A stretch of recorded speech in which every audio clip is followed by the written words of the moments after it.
ഇത് മാസ് മോട്ടോഴ്സിൽ നിന്നാണ് Honda deo വണ്ടി നമ്മൾ ജനറൽ സർവീസായിട്ട് വർക്കിന് കയറ്റിയിട്ടുണ്ട്. നമുക്കതിനകത്ത് ജനറൽ സർവീസ്, ഹെഡ്ലൈറ്റ് ചെക്കപ്പ്, അതേപോലെ തന്നെ എഞ്ചിൻ ഓയിൽ മാറ്റുക, വാട്ടർ സർവീസ് ചെയ്യുക, അത്രയും കേസാണ് മെയിനായിട്ട് പറഞ്ഞാണ് വർക്ക് കേട്ടോ.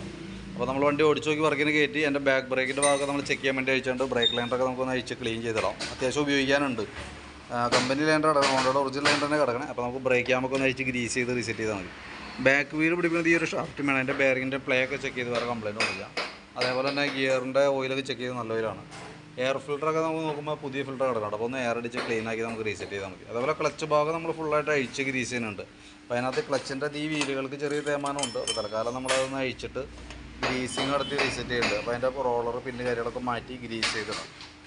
തേയ്മാനം എന്ന് പറഞ്ഞാൽ ഹോളൊക്കെ ചെറുതായിട്ട് ഓവലായി തുടങ്ങിയിട്ടുണ്ട്. അപ്പോൾ നമുക്ക് മാക്സിമം ഉപയോഗിക്കാം. അതിനുശേഷം മാറ്റിയാൽ മതി. മാറ്റുമ്പോൾ 2 വീലും കൂടി മാറ്റേണ്ടി വരും. അപ്പോൾ പരമാവധി ഉപയോഗിച്ചിട്ട് മാറ്റിയാൽ നമ്മൾ കറക്റ്റ് സർവീസ് ചെയ്ത് പോകുന്നതുകൊണ്ട് തന്നെ കൂടുതൽ കംപ്ലയിൻ്റ് ആണെങ്കിൽ നമുക്ക് ഇടയ്ക്ക് മാറ്റി കളയാം. അടുത്ത സർവീസിലോ പിന്നീട് നമുക്ക് നോക്കുമ്പോൾ തേയ്മാനം നോക്കിയിട്ട് അതനുസരിച്ച് മാറ്റിയാൽ. പിന്നെ അതിൻ്റെ ബെൽറ്റൊക്കെ നോക്കി. ബെൽറ്റ് നമുക്ക് ഇതുമ്പോൾ കിടക്കുന്നത് കമ്പനി ബെൽറ്റാണ്, ഹോണ്ടയുടെ ഒറിജിനൽ ബെൽറ്റ് തന്നെ കിടക്കണേ. അപ്പോൾ നമുക്കൊന്ന് റീസെറ്റ് ചെയ്യാം, അതന്നെ റീസെറ്റ് ചെയ്യാം. ബെൻഡെക്സിൻ്റെ ഈ സൈഡ് ചെറുതായിട്ട് നമ്മൾ ടച്ച് ആവുന്നുണ്ട്. അതുകൊണ്ട് തന്നെ നമുക്ക് ബാക്ക് സൈഡിൽ നിന്ന് ചെറിയൊരു എരമ്പൽ സൗണ്ട് പോലെ കാണിച്ചുകൊണ്ടിരുന്നത് കേട്ടോ. അപ്പോൾ അത് നമ്മളതിൻ്റെ ഒരു റബ്ബർ പുഷ് പോയി തന്നെ അത് റെഡിയാക്കി ഇടാം.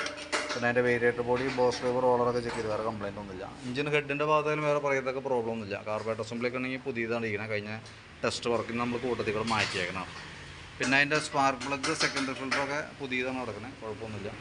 ഫ്രണ്ടിലേക്ക് വരുമ്പോൾ നമുക്ക് ഹെഡ്ലൈറ്റ് ബൾബ് കംപ്ലയിൻ്റ് ഉണ്ട്. അപ്പോൾ ബൾബ് നമുക്കൊന്ന് മാറ്റണം, ഒരു പോയിൻറ്റ് പോയിട്ടുണ്ട് കേട്ടോ. പിന്നെ അതേപോലെ തന്നെ ഫ്രണ്ട് ബ്രേക്കിൻ്റെ കേസൊക്കെ ക്യാമൊക്കെ ഒന്ന് അഴിച്ച് ഗ്രീസ് ചെയ്യുന്നുണ്ട്. അതേപോലെ തന്നെ ഫ്രണ്ട് വീൽ ബെയറിങ് ചെക്ക് ചെയ്ത് വേറെ കംപ്ലയിൻ്റ് ഒന്നുമില്ല. ടയറൊക്കെ ആയാലും പുതിയ ടയർ കിടക്കണം കേട്ടോ. അപ്പോൾ നമുക്ക് അതൊക്കെ ഒന്ന് ക്ലീൻ ചെയ്ത് ഗ്രീസ് ചെയ്ത് റീസെറ്റ് ചെയ്താൽ മതി.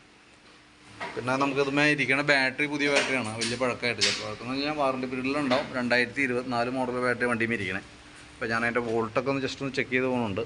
നമുക്ക് ആമറോണിൻ്റെ ബാറ്ററിയാണ് ഇരിക്കുന്നത്. അതിൻ്റെ വോൾട്ട് നോക്കുമ്പോൾ 13 വോൾട്ട് വരെ കാണിക്കുന്നുണ്ട് കേട്ടോ. ലോഡ് കൊടുക്കുമ്പോഴേക്കും 9.5 വോൾട്ട്. അപ്പോൾ നിലവിൽ വേറെ കംപ്ലയിൻ്റ് ആയിട്ടൊന്നുമില്ല. പിന്നെ അതേപോലെ തന്നെ നമുക്ക് അതിൻ്റെ എഞ്ചിൻ ഓയിൽ മാറ്റുന്നുണ്ട്. ഓയിൽ ചേഞ്ചും കൂടി കൂട്ടത്തേക്ക് നടത്തി വിടുന്നുണ്ട് കേട്ടോ. അപ്പോൾ ഞാൻ അതിൻ്റെ ഏകദേശം ഒരു എസ്റ്റിമേറ്റ് ആക്കിയിട്ട് അതിൻ്റെ ഡീറ്റെയിൽസ് വാട്സാപ്പിലേക്ക് സെൻഡ് ചെയ്തിട്ടേക്കാം കേട്ടോ. വീഡിയോ കണ്ടുകഴിയുമ്പോൾ നോക്കിയിട്ട് റിപ്ലൈ ഇട്ടേക്കാം. ഏകദേശം ഒരു 5 മണി 5:30 ആവും വർക്ക് കംപ്ലീറ്റ് ആകുമ്പോഴത്തേക്കും. ഓക്കെ.